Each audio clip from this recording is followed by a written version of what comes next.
Hello everyone, welcome back to my YouTube channel, Batas with Attorney Claire Castro. Today is November 6, 2025 at medyo late na po ang aking pag-content nito dahil meron po tayong ginawang medyo mahalaga po. So, yun na lang. So, ano lang po tayo? Team replay na lang. Okay? So, mga ka-clear, kasi nakita natin sa news, itong si Senator Bongo, ang dami pong hiling. At well, wala namang masama dun. Umiling siya sa gobyerno na gawin ito, gawin yan, gawin ito. Pero mga clear, kahit hindi pa niya to sabihin sa Pangulo at sa administrasyon, matagal na po itong ginagawa kapag may kalamidad. Mabilis pong umaksyon ang ating Pangulo at ang mga leaders po natin ng bawat ahensya na concern. Yun naman lagi ang direktiba ng Pangulo. So,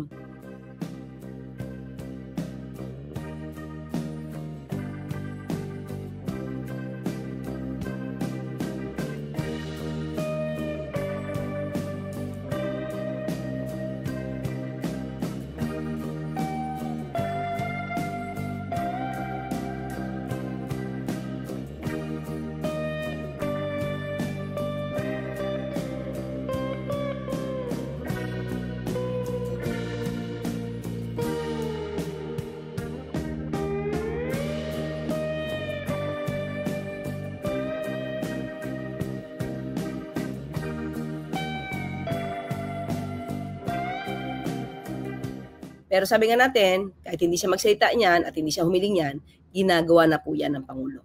Okay? But anyway, ang nakapagpatawag sa akin ng pansin kasi marami siyang hinihiling. Okay? Marami siyang hinihiling. Pero tingnan natin. Sige, let's see. Panoorin po natin to.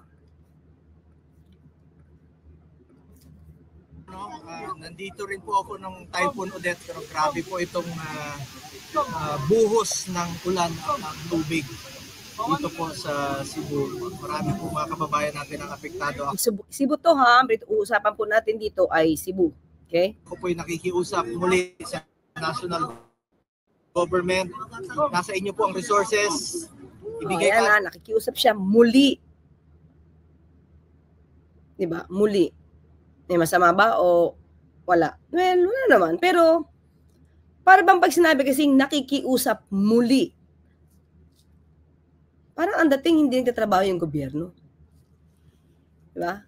So, sabi nga natin, kahit wala siyang sinasabi dito, kahit hindi niya ipadinig sa mga tao dyan, na nandiyan sa paligid niya, ginagawa po ng administrasyon ang trabaho ng mabilis, nararapat.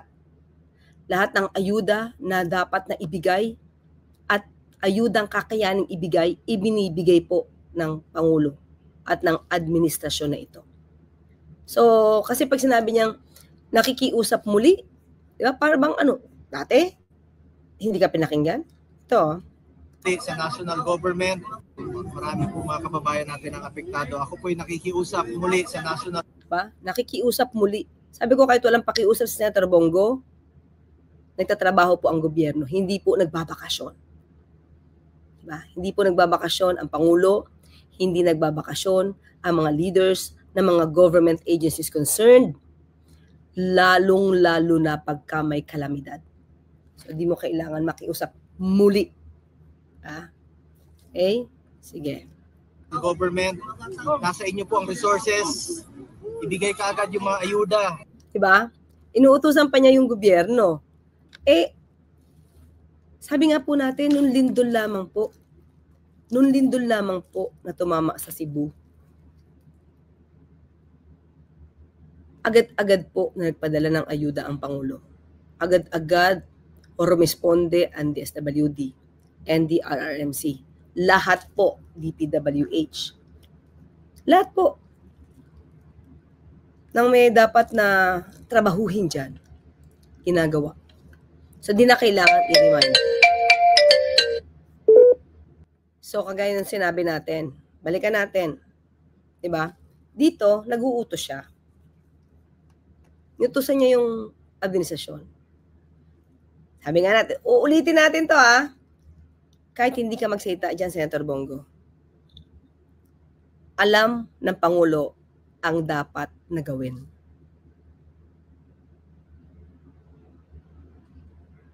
Kasi parang ipinamumuka dito sa video na ito. Sa akin lang to mga kaklir.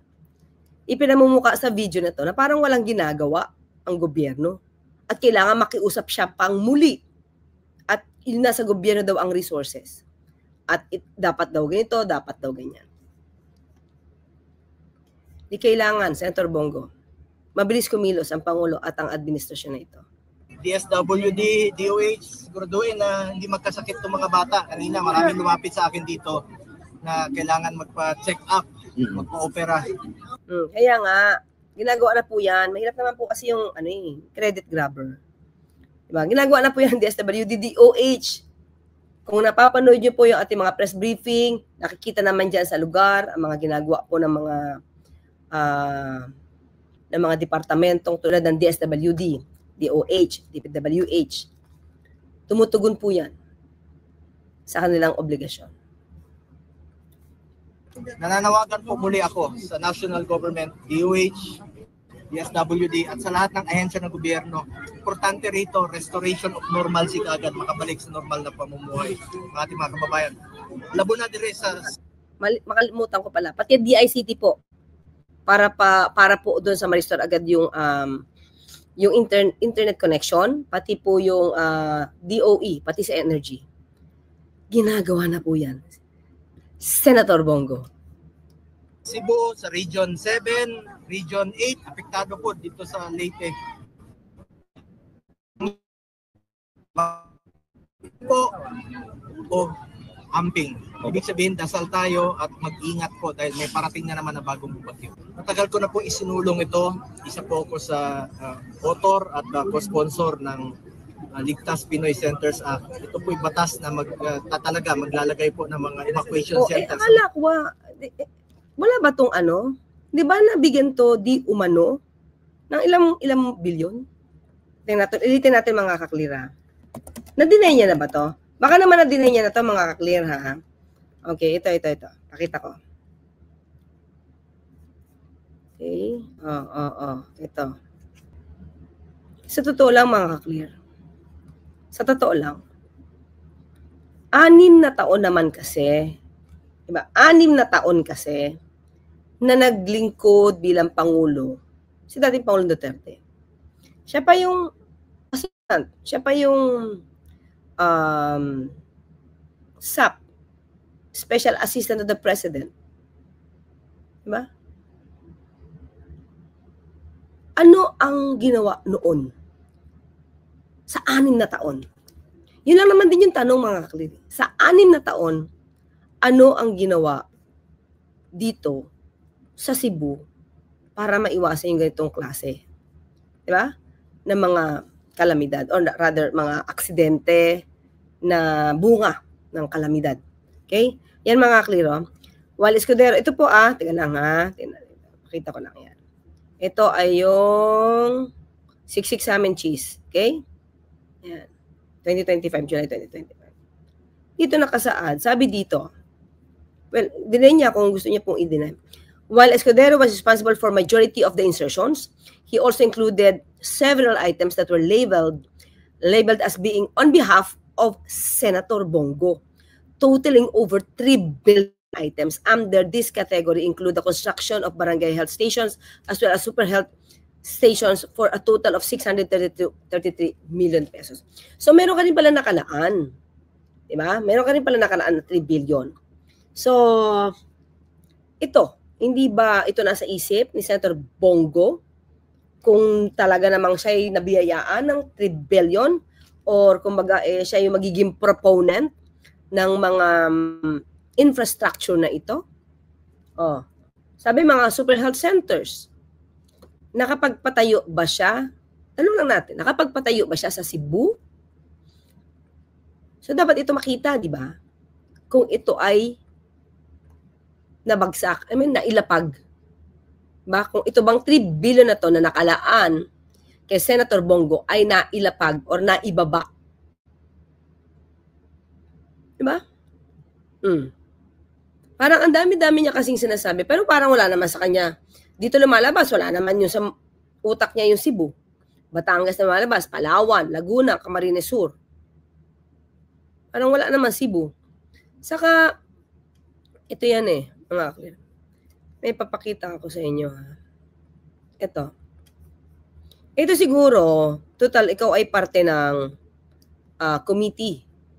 Diba? Committee on Public Works. Wait lang, hanapin natin mga kaklira. Nahanap ko yan eh. Wait lang. Committee on Public Works.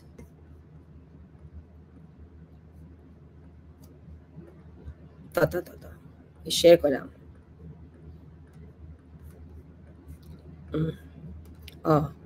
Sa 20th Congress problema, si Mark Villar pa rin ang chairman. Ay, hindi naman problema. Siguro baka naman mas since may alam siya sa mga nakaraang administrasyon na siya ang sekretary doon, hindi natin alam kung papaimbestigahan niya to. Yun lang yung mahihirapan. Diba? Kung si Senator Mark Villar ngayon ang chairperson sa Senate Committee on Public Works nitong 20th Congress, paiimbestigahan niya ba itong mga supposed to be infrastructure, ghost projects, nung panahon niya? So member dito ay si Bongo. Okay? Makita natin since nagka-problema sa Cebu, na baha, nahanap ngayon yung mga flood control projects. So itong pakita ko sa inyo mga kaklir. Okay?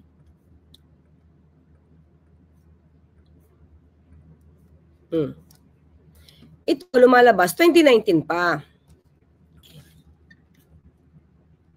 2019 pero ito nakalaan na tong pondo na to since 2017. So again, panahon ni dating Pangulong Duterte. Okay, so ayan finally flood control and drainage system master. May question mark mga. Yan impact leadership.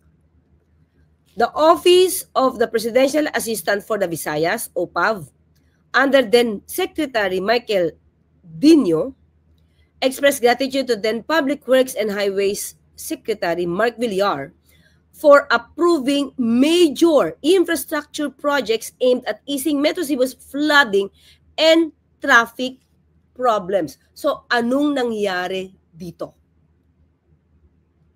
Ano ba, di ba, ano bang sabi ano ba ang inilahad at ibinulgar ni Cebu Governor Barico since 2019?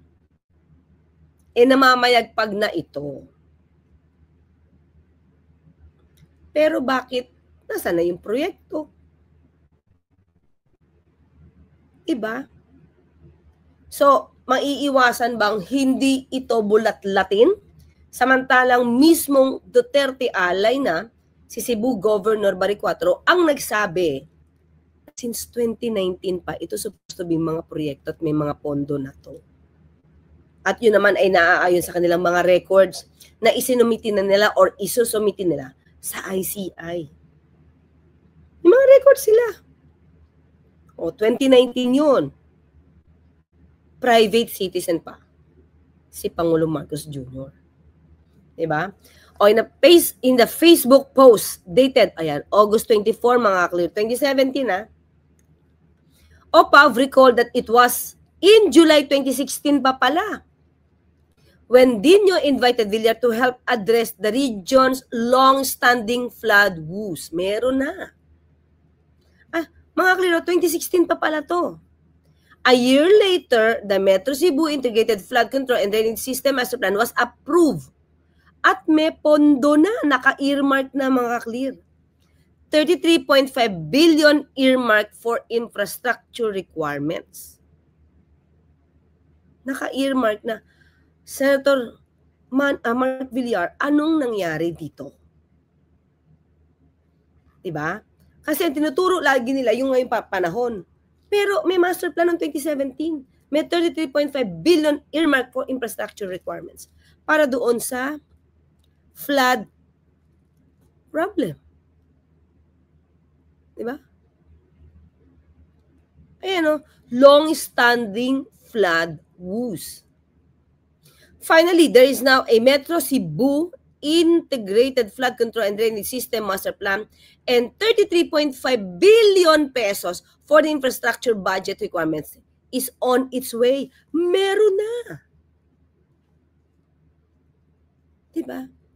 Dino also announced the approval of another project lobbied by OPAV, the Guadalupe-Lahug Diversion Road, designed to ease congestion in key areas of Cebu City. Wait, there is more. The post added, aside from the flood control project, we are so glad that a new infrastructure project, We Love It, has been approved. Ano na nangyari dito? Thank you. Ayan, Secretary Mark Villar. Ayan mga 2017. Diba? So, sino dapat managot? Ha?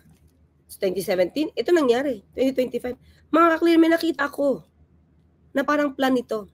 Hindi itong ganito lang na parang wall. Supposed to be the road. Pero ba't kailangan trabaho? Ba't kailangan trabaho? Senator Mark Villar. Di ba? Ano nangyari dito? Oh, natin mga kaklir ha.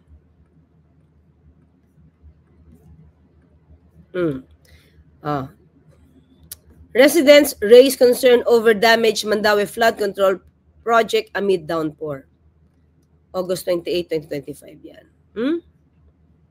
Residents expressed their concern over the collapse of a portion of the flood control project in Barangay Paknaan in Mandaue City, Cebu. Okay? According to Marie Dumabox, Thursday report on 24 oras, the sheet piles collapsed as the PVC materials serving as the retaining wall against flooding gave way. So, ganun ba kahina ito? Minsan umabot sa tuhod, minsan dito sa baywang, wala. Kasi hindi pa yan tapos. Hala, hindi pa tapos. Okay? So, anong nangyari dito? Tingnan natin.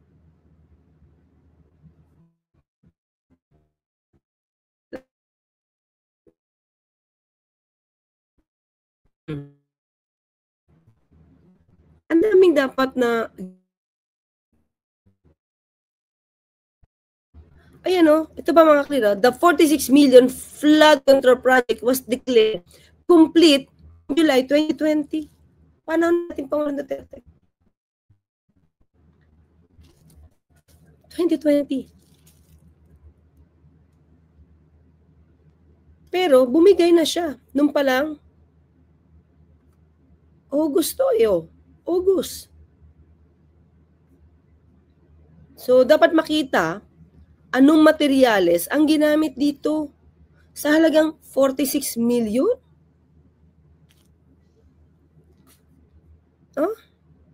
Based on the inspection report of DPWH, Cebu City Engineering District, attached to a memorandum dated August 26, about 130 meters of the project have uneven and tilted sections at the back of the sheet pile. This supposedly made the said portion to be structurally unstable, thus unable to withstand the pressure from the overflowing water. Imagine nyo mga kli, July 2022 ginawa. Ganyan, mali ang pagkakagawa. Ayan, this supposedly made the said portion to be structurally unstable. Bakit? Kasi may mga uneven and tilted sections at the back of the sheet piles. Kaya po, ito ay naging structurally unstable, thus unable, hindi na kayanan, yung pressure ng rumaragasang tubig. So the DPWH removed the tilted materials to prevent accidents. Ganyan ang trabaho ng DPWH nung panahon ni Secretary Mark Villar. Diba?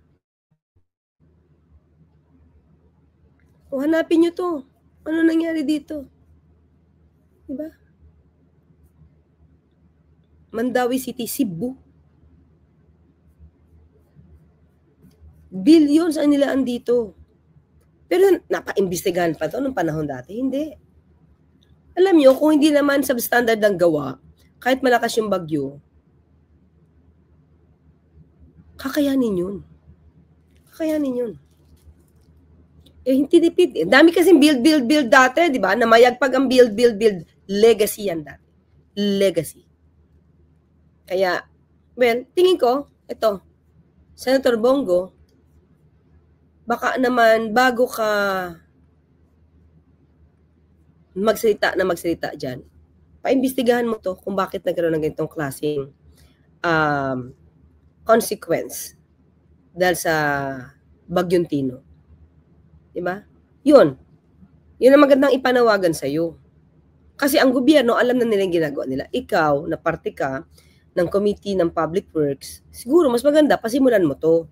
I-request mo na, ito, yung pinapakita nating master plan para sa flood control project sa Metro Cebu.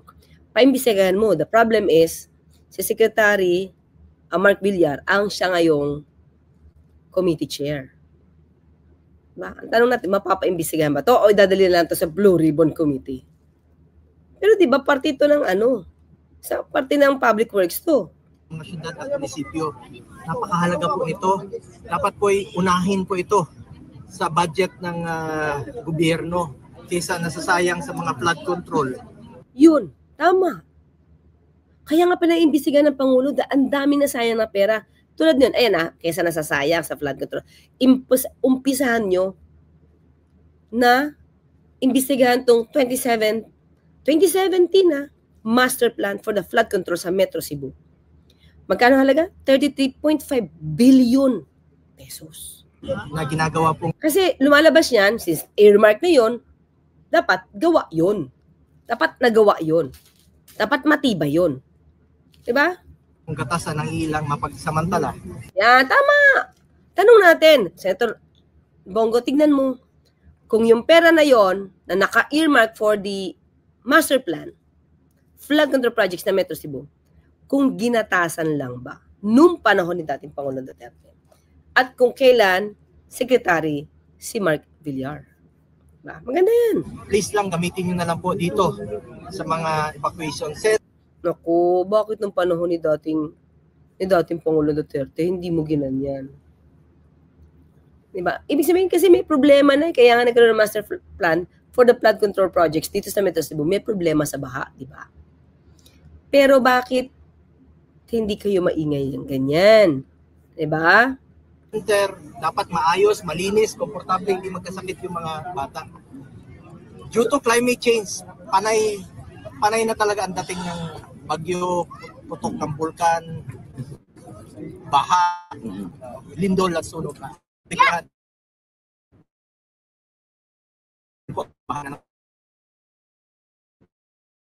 Yan, buti naman pala, buti naman. Pwede rin pong may tanong to doon at maimbestigahan rin po. Pero paimbestigahan yung 2017 kasi 33.5 billion yun. Wag i-skip yun, wag i-skip. Kasi doon dapat nagsimula, dapat maganda na. 'Di ba? Kasi may master plan na. May pondo na naka-earmark. Dapat masimulan doon. Kung meron pong pagkukulang, trabaho po ng DPWH yan. Sino yung may kasalanan at dapat managot, dapat managot dito sa mga flood control dito sa province of Cebu. Kung meron Ayan. Sige. Sinabi niya managot ang dapat na managot. Ha? Di tingin natin kung may imbestigahan nga ba ito. Itong 2017 na master plan for the Metro Cebu sa flood control projects na nagkakahalaga ng 33.5 billion pesos. Okay? Maliwanag na po yan, ha? Maliwanag naman. Pakita ko ulit. Okay? Pakita ulit natin. Saan na ba yan?